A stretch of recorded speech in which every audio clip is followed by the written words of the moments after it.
ইনশাআল্লাহ মনে রাখো যুবক, আগামী 1000 বছর পরে বাংলার মাটি যদি টিকে থাকে, 1000 বছর পরে এক বাচ্চা, 4 বছরের 6 বছরের বাচ্চাগুলো পর্যন্ত ইনশাআল্লাহ শহীদ শরীফ ওসমান হাদি রহমতুল্লাহ আলাই আমার মাটির এই ইমানদার যুবককে স্মরণ করবে। পৃথিবী তারে আর কোনোদিন ভুলবে না।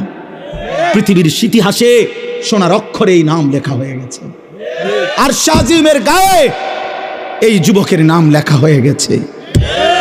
ওরে আর পৃথিবী কোনোদিন ভুলবে না। ও ইমানদার ছিল, ইমানদার। এই যুবক 5 ওয়াক্ত নামাজ পড়তো, প্রতিদিন ফজরের নামাজ পড়তো, ফজরের নামাজের জন্য বন্ধুদেরকে উঠাইতো, ফজরের নামাজের পরে ক্যাম্পেইন করত, প্রচারণা করত। ফজরের মুসল্লি ছিল, আল্লাহর কোরআনের হাফেজে কোরআন ছিল।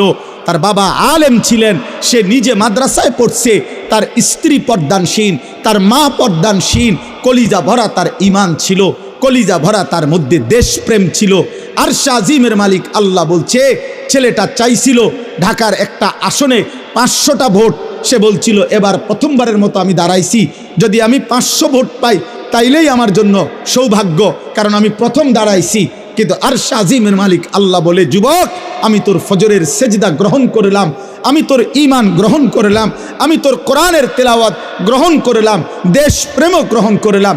500 ভোট না, 18 কোটি মানুষের ভোট, চোখের পানি, সমর্থন, ভালোবাসা, কলিজার রক্ত, খুন তোর জন্য দিয়ে দিলাম। যা।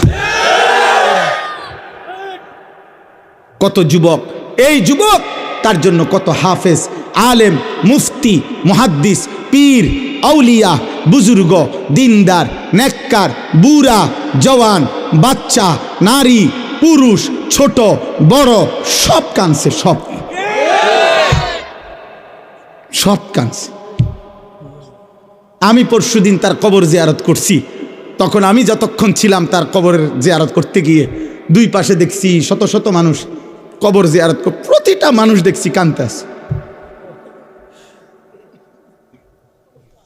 এই জন্য যুবক, মরলে এমন মরাই মইর, বাঁচলে এমন বাঁচাই বাইছ। বন খাইতে খাইতে মরে যাইও না, বেডি চাইতে চাইতে মরে যাইও না। ছি ছি ছি ছি বেটা, সুদের টাকা গুনতে গুনতে মরে গেছ বেটা, প্লাস্টিক কোথাকার বেটা।